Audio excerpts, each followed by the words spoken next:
কোটি শরণার্থীকে তারা আশ্রয় দিয়েছে। মুক্তিযোদ্ধাদের ট্রেনিং, তাদের পাশে থেকে সব ধরনের সহযোগিতা। যখন পাকিস্তানি হানাদার বাহিনী গ্রামের পর গ্রাম জ্বালিয়ে পুড়ে ছারখার করছে, ঘর বাড়ি সব পুড়িয়ে দিয়েছে, দেশটাকে একটা ধ্বংসস্তূপে পরিণত করেছে, গোলার ধান পুড়িয়ে দিয়েছে, কোনো কারেন্সি নোট ছিল না, কোনো রিজার্ভ ছিল না, সেই অবস্থা করে দিয়েছিল। ভারত আমাদের মিত্র শক্তি। মাননীয় স্পিকার, একটা কথা এখানে যারা বলে ভারতের কাছে দেশ বিক্রি, তাদের একটু বলতে চাই, পৃথিবীর কোন দেশে আছে যারা যুদ্ধ করেছে, বিপ্লব করেছে, যাদের মিত্র শক্তি সহায়তা করেছে, কোনো মিত্র শক্তি কিন্তু আর সেই দেশের মাটি ছেড়ে ফেরত যায়নি। একমাত্র বাংলাদেশ ব্যতিক্রম।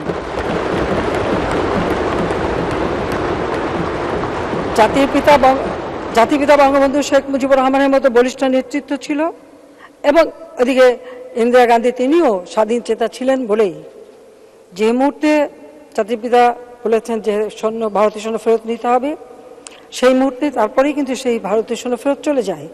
এই দৃষ্টান্ত কিন্তু পৃথিবীর আর কোনো দেশ দেখাতে পারবে না। জাপানকে সহযোগিতা করেছিল আমেরিকা, এখনো সেখানে আমেরিকান ঘাঁটি। জার্মানি, পশ্চিম জার্মানিকে সমর্থন করেছিল আমেরিকা, এখনো সেখানে আমেরিকান ঘাঁটি। শুধু ঘাঁটি না, সেখানে ঢুকতে গেলে ডলারে কেনাবেচা করতে হয়, সেখানে ডলারেই কেনাবেচা, ডলারেই সব। তো এরকম যেখানে এরকম সারা বিশ্বব্যাপী এই দৃষ্টান্ত পাওয়া যাবে, কিন্তু জাতির পিতা স্বাধীন চেতা ছিলেন, যেটা সম্ভব। সেই ক্ষেত্রে আমি ভারত থেকে আসতে পারলাম না, সেখানে বলা হলো কি দেশ বেচে দিয়ে আসছি। তা আমি যখন 81 সালে ফিরে আসতে সক্ষম হলাম, 6 বছর রিফিউজি হিসেবে বিদেশে থেকে, তখন ওই একই কথা শুনতে হয়েছে। তা আবার জানি না এখানে হঠাৎ সেই ভাঙারি কটা বাজাতে শুরু করলো। আমি এখানে একটু তুলে ধরতে চাই দেশ বিক্রিটা কারা করে সেটাই জানাতে চাচ্ছি। মাননীয় স্পিকার, জিয়াউর রহমান ক্ষমতা দখল করার পর 1977 সালে ভারতে গিয়েছিল।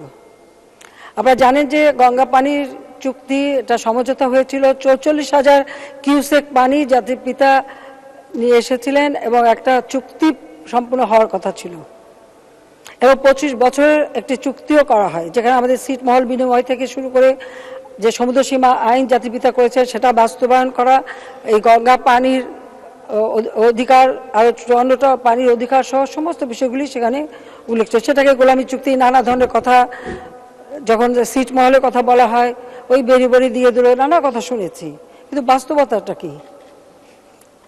জাতির পিতাকে হত্যার পর যারা ক্ষমতা এসেছে, তারা কোনো বিষয়টাই সমাধান করতে করেনি, বা এই কথাটা উচ্চবাচ্য করেনি, বরং কি করেছে?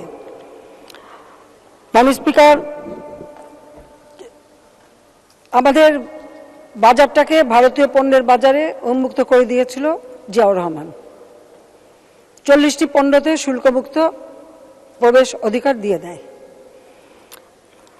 80 সালে গ্যাস বিক্রির চুক্তিও করে আসে। সেই সাথে 92 সালে খালেদা জিয়া, সে যখন প্রধানমন্ত্রী, সে গেল ভারতে, সেখানে একটা যুক্ত ইস্তেহার ঘোষণা দেয়। এই যুক্ত ইস্তেহারের 11 অনুচ্ছেদে বাংলাদেশ থেকে ব্যাপক হারে অবৈধ অনুপ্রবেশকারী ভারতে প্রবেশ করার কথা তিনি স্বীকার করে নেন, যা আমরা কখনো স্বীকার করি না, কিন্তু সেটা খালেদা জিয়া স্বীকার করে এসেছিল। তারপরে আপনার মনে আছে পুশিং শুরু হয়েছিল, সেখানে আমাদের বহু মানুষ কষ্ট করে। শুধু তাই না, যুক্ত ইস্তেহারের 11 অনুচ্ছেদ প্রত্যাহারের জন্য আমরা এই সংসদে দাবিও তুলেছিলাম, কিন্তু তাতে কর্ণপাত করেনি। আর জিয়াউর রহমান যেমন সেখানে পানিও ছেড়ে দিয়ে আসে, পানির কথা বলেও নি, সেখানে পানির কোনো চুক্তিও করতে পারেনি গঙ্গা পানির কথা, ঠিক খালেদা জিয়ার তো আরও এক ধাপ উপরে। তিনি যখন দিল্লি থেকে ফিরে আসলে, তাকে যখন সাংবাদিকরা জিজ্ঞেস করলো যে আপনি যে গেলেন গঙ্গা পানির কি হলো, উনি বলেন গঙ্গা পানির কথা, ও হো, আমি তো ভুলেই গিয়েছিলাম।